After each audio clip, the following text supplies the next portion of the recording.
ఒక్క phone call తో మీ బంగారాన్ని విడిపించి ప్రెజెంట్ మార్కెట్ రేట్ కే కొని బ్యాలెన్స్ అమౌంట్ ని క్యాష్ గా లేకపోతే సమానమైన బంగారాన్ని మీకిస్తుంది అక్షయ గోల్డ్ హబ్. తను కాంట్రవర్సీ జోలికి వెళ్లనని, అవే తనను వెదుక్కుంటూ వస్తాయని గతంలో ఆలీతో సరదాగా షోలో నిర్మాత బండ్ల గణేష్ అన్నారు. తాను పెరిగిన విధానం, ఫ్యామిలీ బ్యాక్గ్రౌండ్ చాలా చిన్నదన్నారు. దీంతో తనకు ఎవరితో ఎలా డీల్ చేయాలనేది తెలిసేది కాదన్నారు. అలా అనుకోకుండానే కాంట్రవర్సీకి కేర్ ఆఫ్ గా మారిపోయానని తెలిపారు. ఇంకా బండ్ల గణేష్ ఏమన్నారో మీరే చూడండి. ఎక్కువ కాంట్రవర్సీస్కి ఎందుకు వెళ్తుంటావు? రీజన్ ఏంటి? అలానా నీకు ఫ్రాంక్గా చెప్తున్నా అలానా, నేను పెరిగిన విధానం కానీ నా ఫ్యామిలీ బ్యాక్గ్రౌండ్ కానీ చిన్నదన్నా. అలానా చిన్న బాయిలో నుంచి వచ్చి సముద్రంలో పడ్డా, చిన్న ఏజ్లో వచ్చా. హౌ టు బిహేవ్ పీపుల్, ఎవరితో ఎట్లా మాట్లాడాలి, ఎవరితో ఎట్లా డీల్ చేయాలి చాలా రోజులు తెలిసేది కాదు. బై గాడ్ నా మనసాక్షి చెప్తున్నా, నాకు ఎవరితో కాంట్రవర్సీ పెట్టుకోవాలని కానీ నా స్టైల్ అది కాదు. ఆటోమేటిక్గా కాంట్రవర్సీ అయిపోయేది.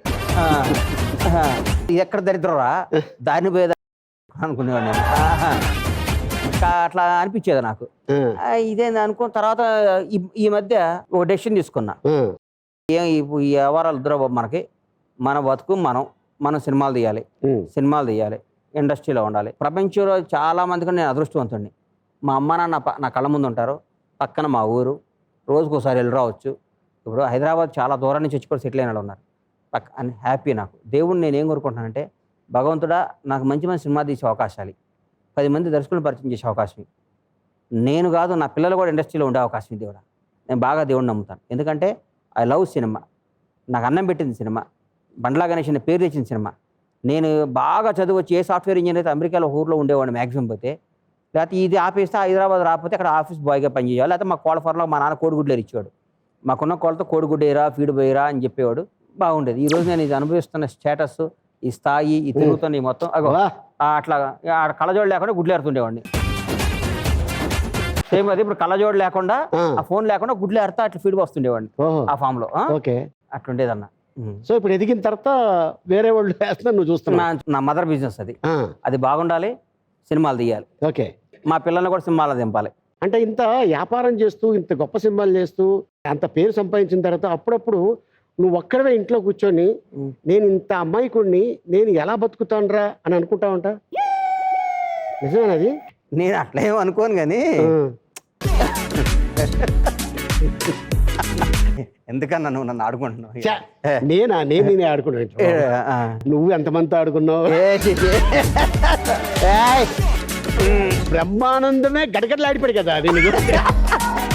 అమ్మో, అరే గణేష్ గారు ఏంట్రా మన ముందు చిన్న యాక్టర్గా ఎదిగి ఆడు ఇంత పెద్ద నిర్మాత, ఎంత గొప్ప గొప్ప సినిమాలు తీస్తున్నాడు, ఆడు ఏంట్రా ఆడి ధైర్యం ఏంట్రా అంటే, అన్నా ఆడు ఎక్కడి నుంచి వచ్చాడు, గుంటూరు జిల్లా నుంచి వచ్చాడు, ఇక ఆటోమేటిక్ గా ఉంటదన్నా.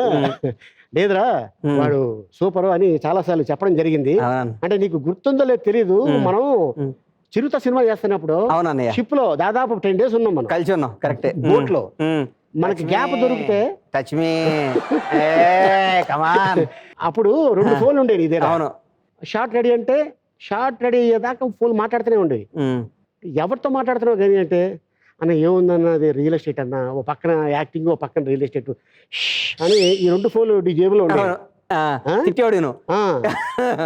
దేనో దాని మీద కాన్సన్ట్రేషన్ చెయ్యి. పూరి గారి కన్నా చిరుత వేషం ముందు ఒకరోజు ఆఫీస్కి వెళ్తే నేను డోర్ ఓపెన్ చేశాను, ఇట్లా పేపర్ ఇట్లా కొట్టాడు వాళ్ళన్న.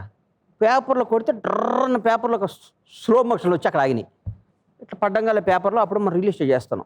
షాద్ నగర్ అని పేరు కనపడింది. షాద్ నగర్ ఇట్లా అన్నాడు, ఇప్పుకుంటుంది కదా మన ఏందన్న పేపర్లు తీసా. పేపర్ తీస్తే అన్నీ అక్కడ ల్యాండ్ డాక్యుమెంట్లు ఎందుకన్నా పారేసావు ఒరిజినల్ డాక్యుమెంట్లు అన్న. ఆడ చీట్ చేశాడు కానీ నన్ను.